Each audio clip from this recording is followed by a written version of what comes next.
Is a trap game a real thing for a team at this point that, like the Bears at 9-4, is a trap game something that you're actually concerned with? Well, the only way, that Ben and his staff are going to do a great job of turning the page and getting on to Cleveland from last week's Green Bay game.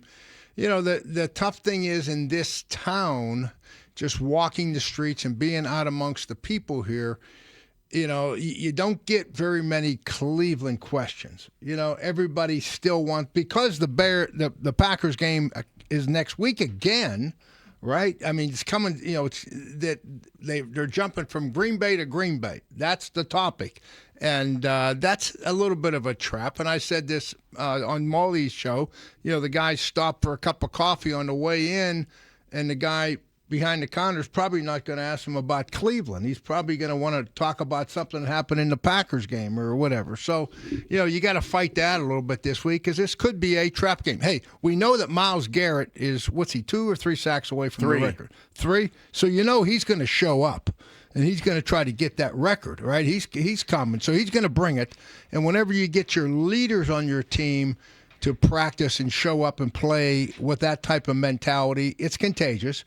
It's contagious. And then on the other side, you got Sanders, who's now the starter, and he would like to be the starter at Cleveland in the future, so he's trying to prove himself.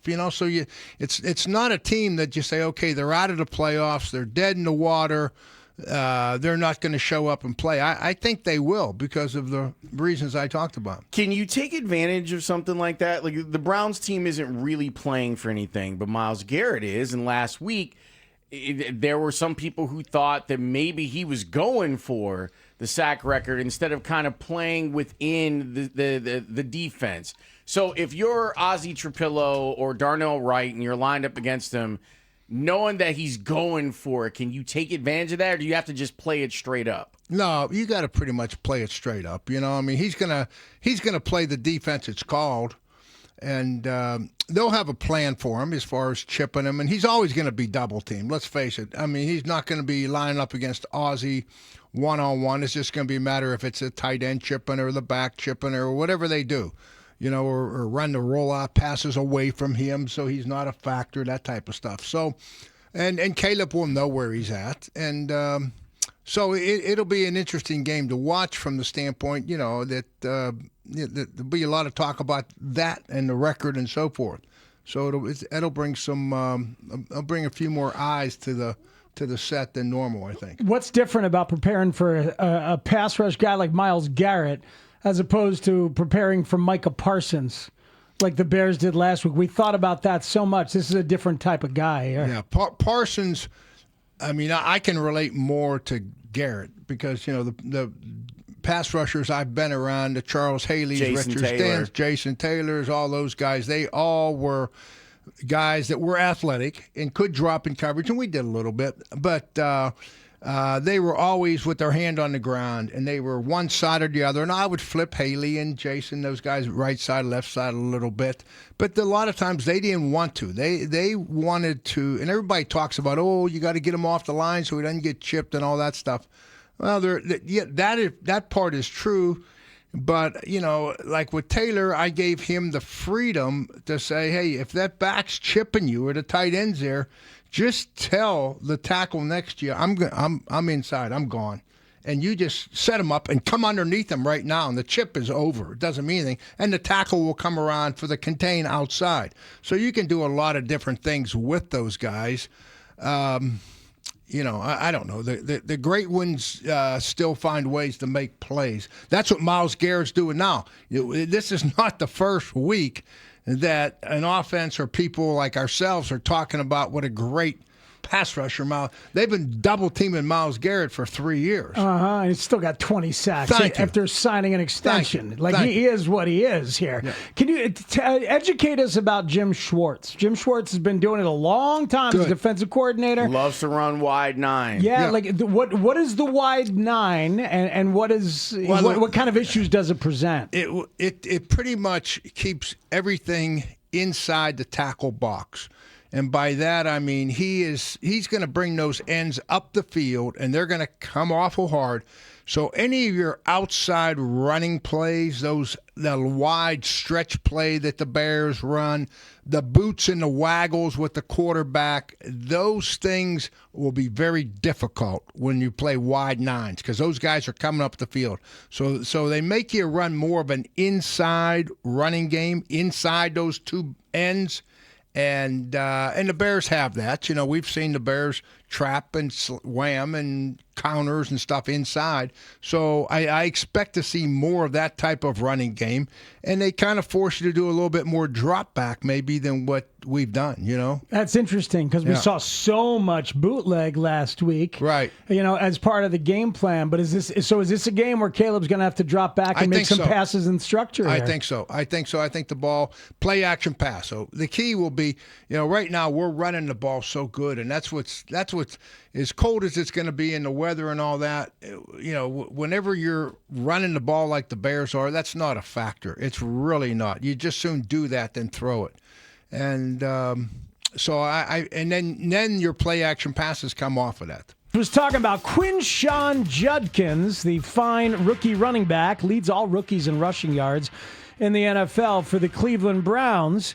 And he started at Ole Miss, Coach, was the SEC Freshman of the Year. Wow, yeah. At Ole Miss, and then transferred to Ohio State. And now here he is. They use him an awful lot, having a nice year.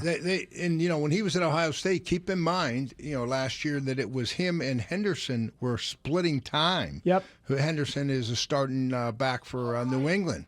So, I mean, it's a situation where he was not getting the ball 25 or 30 times a game just because he had another guy that is equally as talented. Yep. But I think this guy he doesn't have the hands that DeAndre Swift has, but he has every bit of the inside toughness that Kyle Monangai has. So but with a little bit more speed, I think. I'm trying to figure out if you can run on Cleveland. Because last week the Titans did, right? The Titans, Tony Pollard had 161 yards on 25 carries. He did have a 65-yarder, so that skews the numbers a little bit. But you look at them on the year, they're only allowing 107 yards per game. Only Pollard and Derrick Henry reached 100 yards against Cleveland this year. Yeah. So I can't figure it out. But against that wide nine, I mean, and because it's who the Bears are, they got to run the ball, don't they? And they've got some good play. They got a couple good linebackers. They got that rookie linebacker from UCLA. What the heck is his name? I think they took him in the second or third round. Is it Schlesinger? Yeah, Schlesinger. Yeah. And he was Carson Schlesinger. Yeah, he was Big Ten, you know, defensive runner-up player of the year or some kind. I mean, the guy is a tackling machine. They had a very good draft. You know, they really did. They got some good young players, I thought, and then the defensive tackle that they drafted. You want to know why they're playing good run defense? How about Graham, right? Mason Graham. Mason Graham out of Michigan, #1 pick, you know, defensive tackle. You got him on one side and Garrett on the other.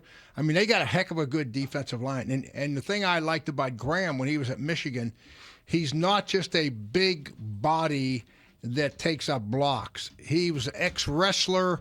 He's an athletic guy. He's probably only 285, 295. He's big, a little bit bigger than Aaron Donald, but he plays the same style. He's on the move all the time. He's athletic. Bigger than Donald, probably not as quick as Donald, obviously. But so they got a few players on that defense that I really like. It's interesting, Coach, how people have talked about Caleb Williams over the last few weeks. Like, I think those of us who watch him every week, we go, hey, he's doing what he needs to do to win football games. And I didn't win last week against Green Bay, but he did some cool stuff and almost brought them back last week. I'd love to know from your perspective, how do you think Caleb's playing over the last month or so? I think he's playing just what you said. I think when the games have been on the line at the end, he's made plays.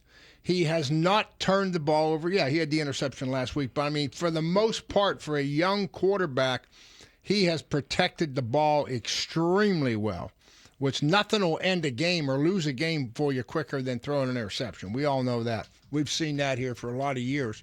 And he doesn't do that, so I think he plays smart. I think the only thing that people see sometimes, and they just say, how can that happen, is just some of the wide open misses that he has, And when he misses, he really misses sometimes, Yeah, that first third down pass. Right. He not only missed DJ, he missed the safety behind DJ. He really did. And that's what I'm talking about. So all it takes is seeing one of those, and that's what people want to talk about for the entire night, after the game. Oh, God, did you see that wide open guy he missed? And they don't want to talk about maybe the 2 or 3 that he made great plays on. So I think he's doing well. I mean, he's doing what he has to do to give us a chance to win. We don't really know if Shadur is going to be any good yet, do we? But I have no idea. This is going to be as interesting to see this kid play because I really haven't seen him play this year, and I've got to go back to my Colorado days. And when you say, what did I remember from Colorado watching him, I would say, number one, that he was an athlete, not a great athlete. Now, not Caleb Williams' athlete. He's not as good as an athlete as Caleb, in my opinion. But he is a darn good athlete. He can get outside the pocket, make some things happen. And this kid is tough. I mean, he got slaughtered sometimes at Colorado. I mean, they didn't have a really good offensive lines when he was there. And he got beat up, and he just kept coming back and coming back. So those 2 things I remember about him, and he can make the throws, So people are raving about his work ethic. That what it's been over the last month. I'm not surprised. Yeah, either am I. I guarantee you, his dad Dion is in his ear because Dion knows what it takes. Was Dion a good worker? I never heard that he wasn't. He just wasn't going to tackle, and he'd tell you beforehand he wasn't going to tackle. He said, "I'm paid to cover," But no, he. So my point is that Dion knows the work that it's required, and I think now that the kid has been put in this situation where you're going to have to earn it, and nothing's going to be given to you. I think he's responding in the right way. I really do. We had a discussion earlier, and considering that you're one of the foremost defensive minds in football when you were coaching, what would you do with Shadur? Would you heat him up, or would you play coverage? You know what I would do? I'd test him a little bit on both. I wouldn't be afraid to come after this guy. Number one, because of the receivers that they have are good. They can beat you, but not great. And the second thing is, to beat you on a blitz, your quarterback has to recognize it, and then he's got to throw an accurate pass under pressure, a la Jordan Love, right? So I don't know if he can do that. I mean, I wouldn't go the whole game and wonder if he could do it. I would find out. Okay, I like that. So I would find out, is he going to be able to handle the blitz or isn't he? And I would do it early. You don't want to wait till the fourth quarter when it's a 3-point game and then test him on it and then him come back to haunt you. By then you got to know which strategy you like. You got to know. And that's what the Bears, think about last week's game, guys. When we give up a touchdown with 38 seconds, right? Right before the half. And the crowd's going crazy. We lose the momentum. And we're coming out the second half, and Green Bay is going to have the football. I mean, it wasn't that long ago that game would have been over. They would have taken that ball and gone down and scored and gone up 21-3. 21-3. Ball game. It's ball game. It's over. But I'll tell you what, our coaches, whatever Ben and the guys are doing with the players at halftime, and the players are responding. And, Green Bay comes out and we make them go 3 and out and they punt.